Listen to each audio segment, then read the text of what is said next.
Hello and welcome to HPA Global Insights, where we'll be interviewing experts from the dietary supplement, nutritional ingredient, and overall natural health food industry. Please like, subscribe, turn on that little notification bell, and comment below. Now on with the show.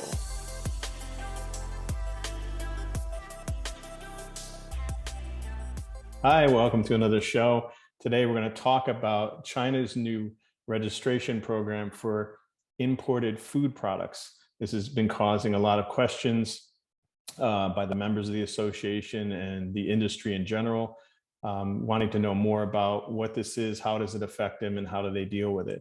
So today I've welcomed my friend Jessie Shen. She's in Hangzhou, China, working for CIRS in the food department. And welcome, Jessie. How are you today? Hi, Jeff. How are you? I'm good. How are you? Yeah. I'm doing well. So today we're going to talk about the registration of overseas manufacturers of imported foods. There were guidelines released by the General Administration of Customs back on November 18th, but there's still a lot of questions. And today we'll go through some of the questions members have posted to me and get some answers for those. So let's dive in. So this regulation, is this for all food products that are entering or being imported into China? Yes, it's for all food in products entering or importing to China. Yeah. Okay, so out of that, there is in the regulation, there's 18 categories that are listed. I won't go through all of them. We'll just put a slide on the screen so everyone can see it.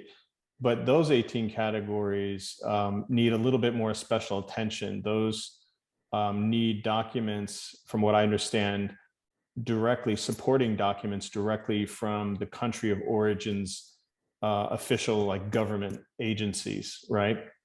Yes, yeah. Okay, so that's, if you're in those 18 categories, and important to us, one of those categories is health products and health food. So that definitely hits us right on the head.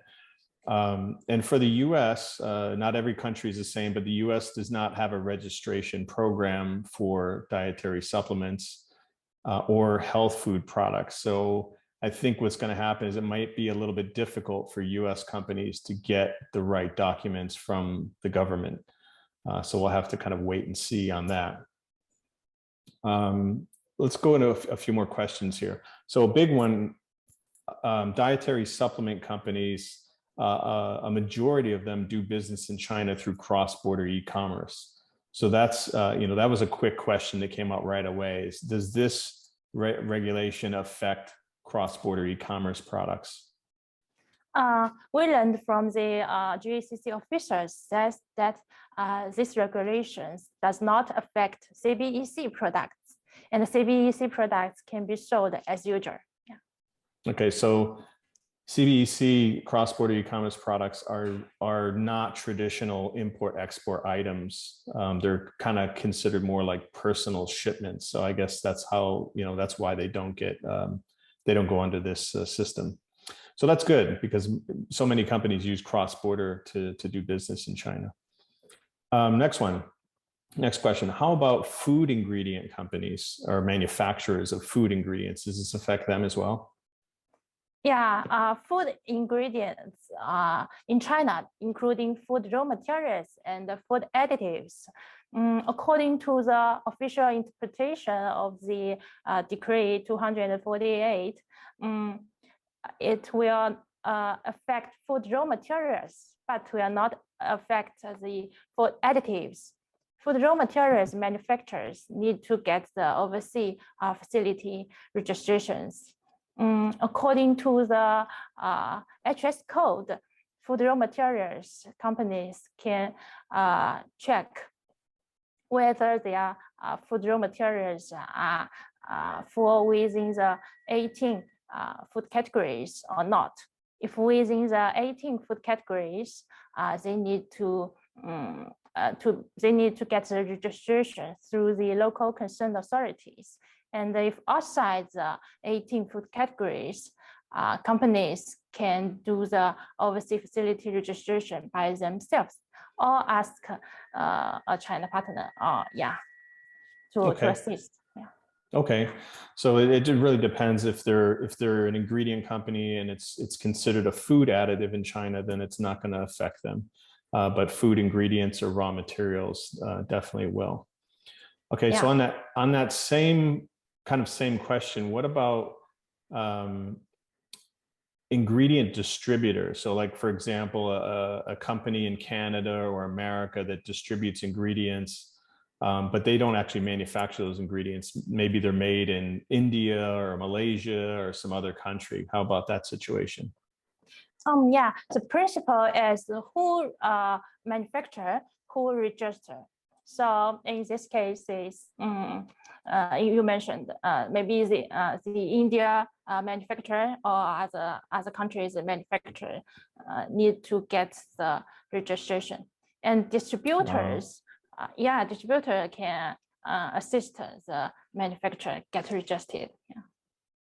Okay, and then another question, again, this is kind of overlapping a little bit, but there are quite a few dietary supplement companies, branded companies that don't make their own products. They have a contract manufacturer produce the products for them. What about that situation?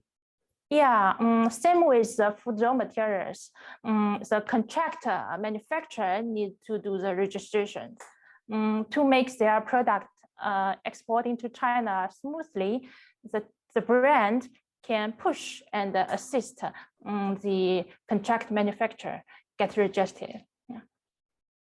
Okay. Next question. Do foreign companies need a China partner to assist them in the registration process, or can they do this by themselves? Foreign companies can do it themselves or ask a China partner to assist. Since the application system is bilingual now, so if foreign companies are familiar with the system or with the requirements, they can do it themselves. Okay, so now the system is not. I heard the system was just Chinese language input, but now it's Chinese, and the bilingual part would be is English. Yes, English. Yeah. Okay, so it's Chinese and English input, and you can do it yourself if you feel comfortable doing that. So are there any fees involved from the Chinese government to do this process? Yeah, as we know, GACC does not charge any fees for the registrations. Yeah. Okay. Well, that's good. And how long does it take? I know this program has just started, and I know I've heard there have been a few companies that have successfully gone through the program. How long is it taking to get the approval and get everything done? At present, GACC does not give a certain review time. We learned from the officers from GACC. It would take very soon to get approval if companies submit the right information and the documentations. For product outside 18 food categories, some applications took 1 to 2 weeks, and some applications just took 2 to 3 work days for the approval after they submit the application. Yeah, so we think it would be no more than 2 weeks for the approval after submission. Yeah. Okay, so yeah, anywhere within 1 to 14 days or something like this. Okay, that's good. So after the registration, once you get the approval, I understand there's it's only good for a certain amount of time. How long is the registration good for? Yeah, it would be 5 years. Okay, so the registration is good for 5 years, and then I guess you have to redo it again at that point. Yeah. That's similar with the registration for supplements too, like the blue hat, that's good for like 5 years. Okay, so that makes sense. And as part of this process, I don't believe that they're doing any kind of testing. It's on food products. This is more just registering the actual facility with the Chinese government. They're not doing testing of the food as part of this program, right? Yes, yeah. Okay. And then I don't know if you know the answer to this or not, but I read somewhere that once you get the registration number, you have to print it on the package somewhere. Is that correct? Yes, you have to print the registration number on the package. Yeah. So do we know if it has to be printed on the label as part of the label, or can it be like a sticker or something, or how does that work? Do we know yet? Yeah, for general food, it can be a sticker, but for some special food like food supplement, it need stickers are not allowed. Yeah. All right. So for dietary supplements being imported traditionally to China, not cross-border, they would have to print that registration number right on the label itself.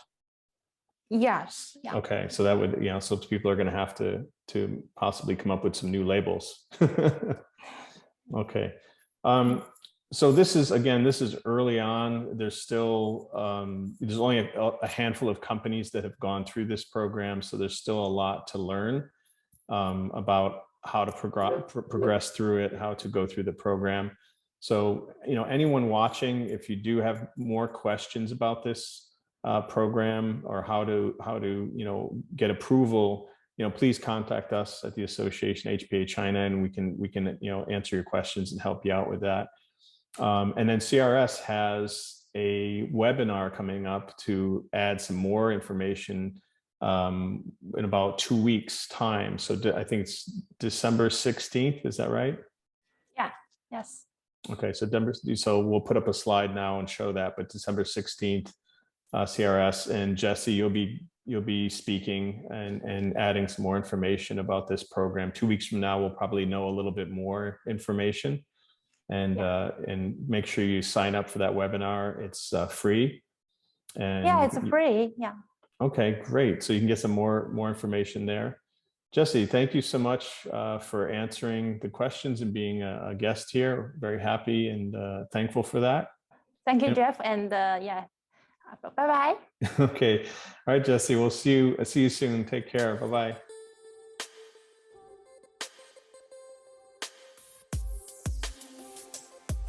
Thank you for tuning in to HPA Global Insights. Please like, subscribe, and share with your colleagues. Any questions or suggestions, email us at info@uschinahpa.org. This channel is operated by US China Health Products Association, which is a nonprofit organization. Please consider joining the association and supporting its global endeavors. Your support is very much appreciated. Until next time, take care.